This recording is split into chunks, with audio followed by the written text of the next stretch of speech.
Hi friends, I'm back today with another process video, and today I'm sharing products from Erica at Erica Rose Creates. So there I'm showing you the stamp set that she sent me from her Close to My Heart shop, along with those flowers I die cut from a die from Close to My Heart.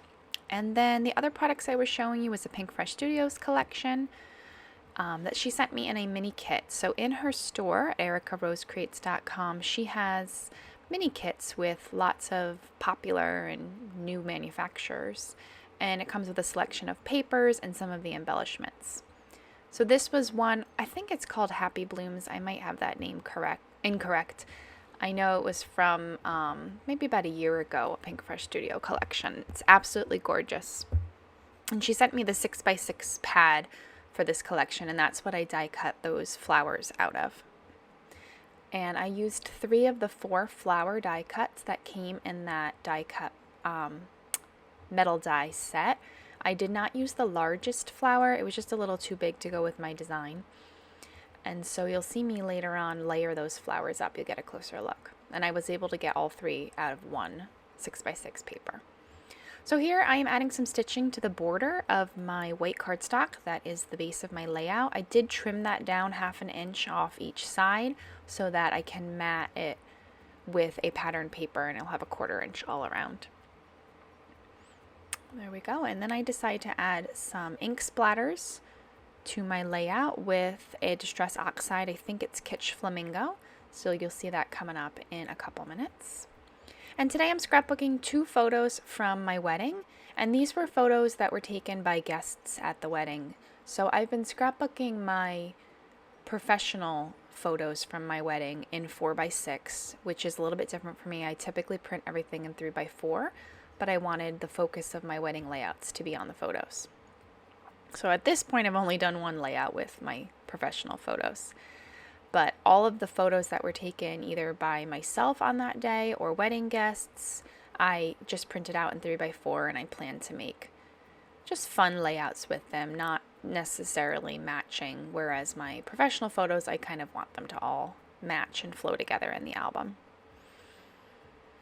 So there we go. I added some of that Kitsch Flamingo ink on the background. I added it going horizontally across. That's where I'm going to layer the flowers. I'm going to do 2 sets of, I think I end up with 3 in each row.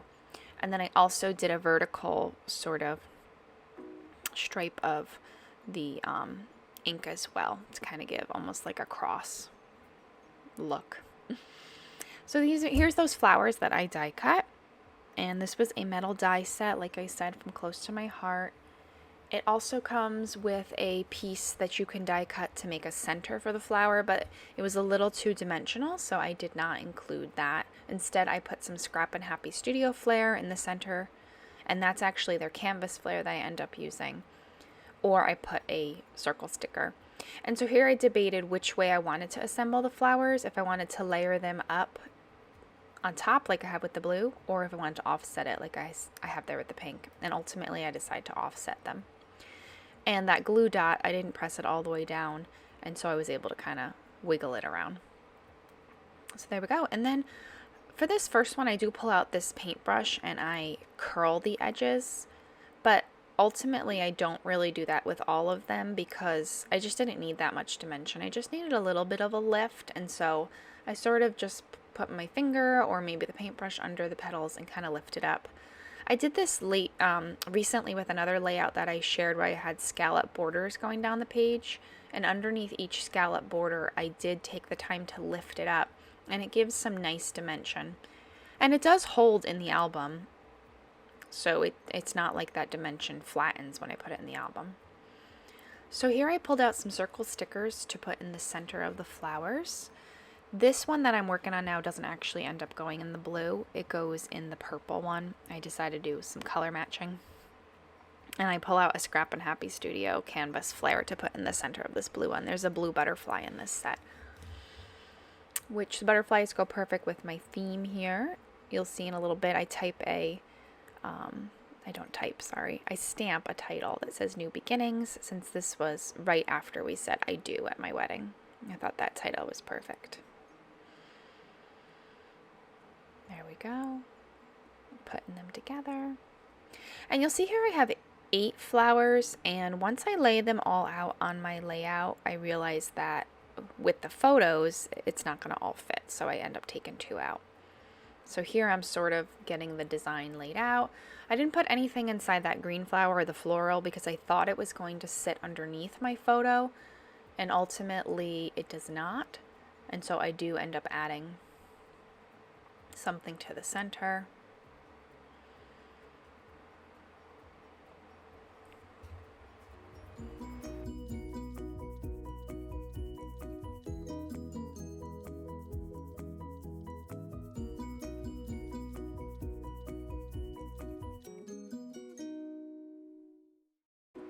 One of the things lately I've really enjoyed doing is adding some tangled thread in spots in my layout.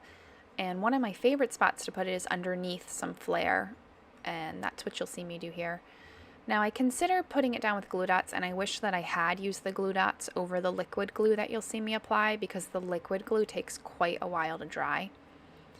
And when I go to add this all to my layout in a couple moments, the flares start falling off. So I end up leaving them actually overnight, and I come back the next morning to finish the layout, and they're nice and attached.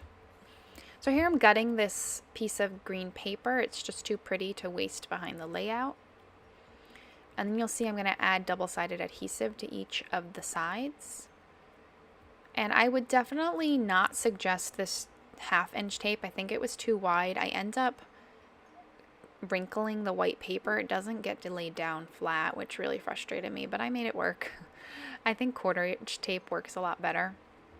I've seen lots of people do this technique, and I've used this technique before too, and it's worked. I don't know what I'm the only thing I can attribute to is that it was thicker tape this time. So you just peel up a little bit so that not the full tape is shown, so that way you have a little wiggle room when you lay this down. And then I'm going to flip it over and pull out that white tape. And the first 3 go absolutely fine. And then if you watch on this 4th one, when I put it down there, it wasn't flat. It was buckled a little bit. And that tape is so strong, it's not coming up.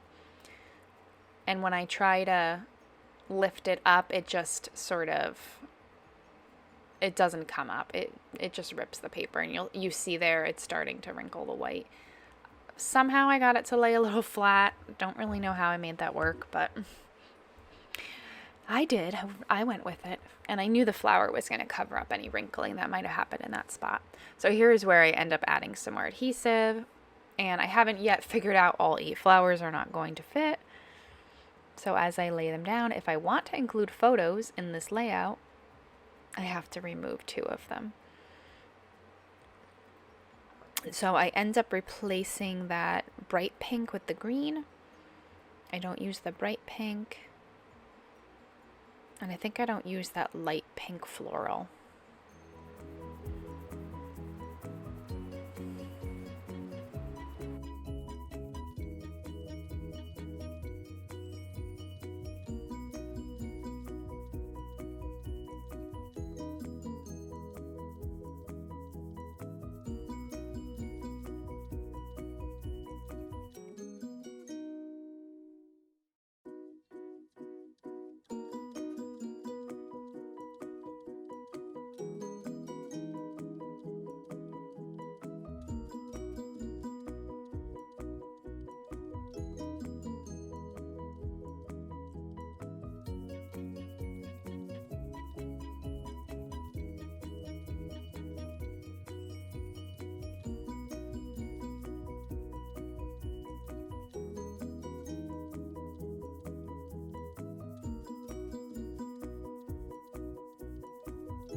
So here's that beautiful stamp set that was sent to me by Erica Rose also. And I used that title New Beginnings. I just sort of have that layered there. And then here we go, I'm stamping it. You'll see I tried it in that melon color ink. It just didn't seem to match great, so I use the pink for this. And I do use the melon in another spot though, I think. Actually, I think I use the honey. Oh no, there we go. I use it for the new, which I stamp on a tag. And I think this title is just perfect for a wedding layout. I think it's probably meant for springtime and fresh blooms and flowers coming back up after winter, but it worked great for this.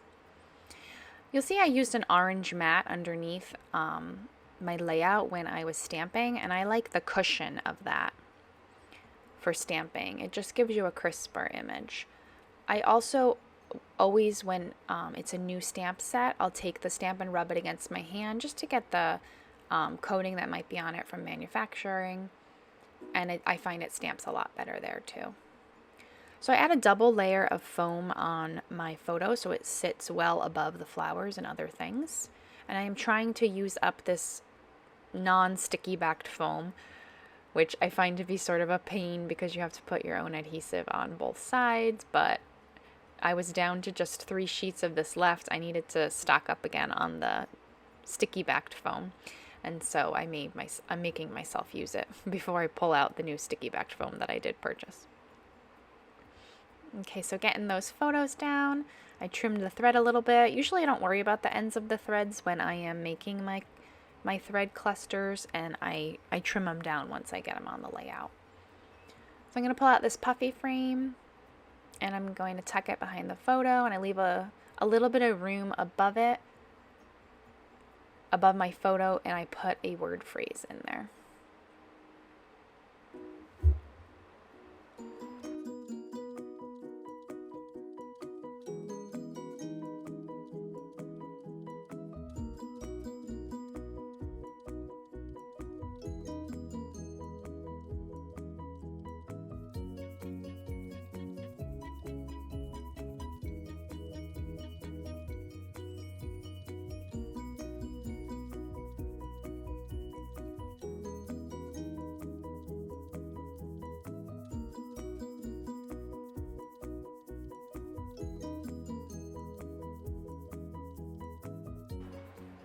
So here I decide to use another stamp that came in the stamp set with the title.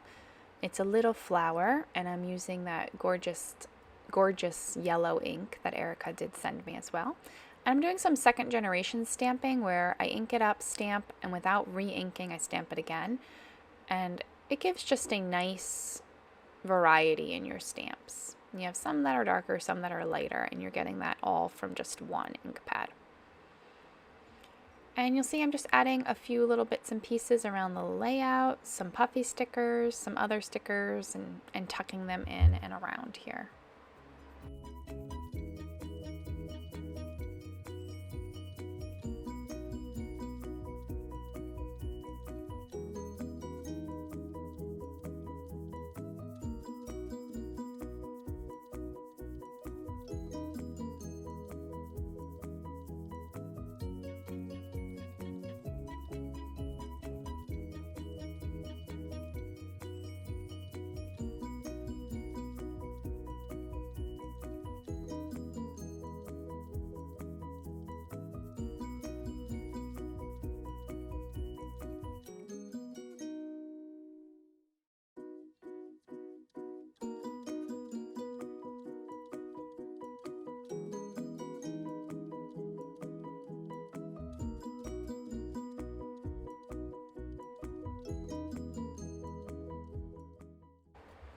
So I'm coming to the end of my process here. I'm adding in those little finishing touches like these gorgeous enamel dots. I love these colors. They look like little pieces of candy.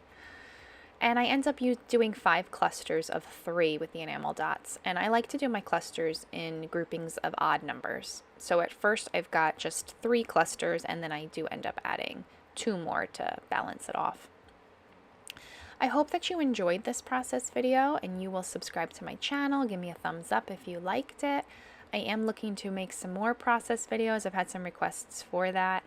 But in between, I like sharing some layouts and some products with you as well, so you'll see both of that coming up. Definitely check out Erica's shop at ericarosecreates.com, And also check out her store on Close to My Heart. Her name is Erica Thompson on there, and I will leave a link in the description box below. There's some beautiful new products coming out from Close to My Heart, and I know that you're going to love them. So I hope you have a wonderful day. Some close-ups are coming up here at the end, and I will see you next time for the next video. Bye-bye.